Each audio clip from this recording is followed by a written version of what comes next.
طبعا موضوع اعتذار محمود الخطيب على عدم استكمال او عدم الترشح لانتخابات الاهلي، يعني الدورة الجاية. انا عرفته امبارح بالليل، ولما اتأكد الموضوع النهاردة بالبيان بتاعه على الموقع الرسمي للاهلي، يعني في حالة استغراب شديدة وحزن اشد بكتير، يعني حاجة ما كانتش متوقعة خالص بالمرة.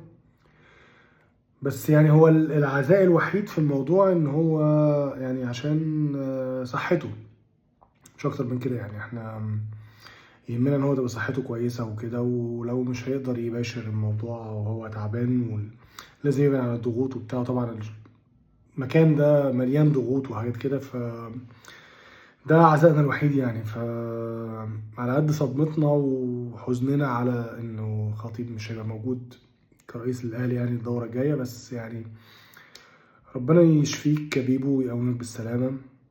شكرا على كل لحظة وكل يعني كل وقت قضيته معانا، وكل البطولات وكل القرارات، وكفاية وجودك لوحده كان بيخلي الواحد فرحان.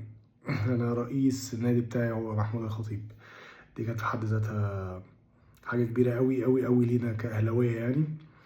فشكر، ألف شكر. والكلمة بتاعتك يعني ألف شكر، ألف شكر على كل حاجة حصلت واخفاقات ونجاحات. احنا يعني عشنا في خلال ال8 سنين اللي فاتوا دول كل حاجة مع المجلس ده كله، مع محمود الخطيب، كابتن محمود يعني.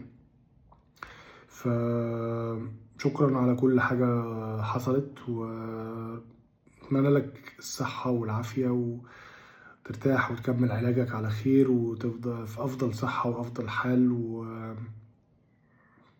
سلام. شكرا يا بيبو. سلام.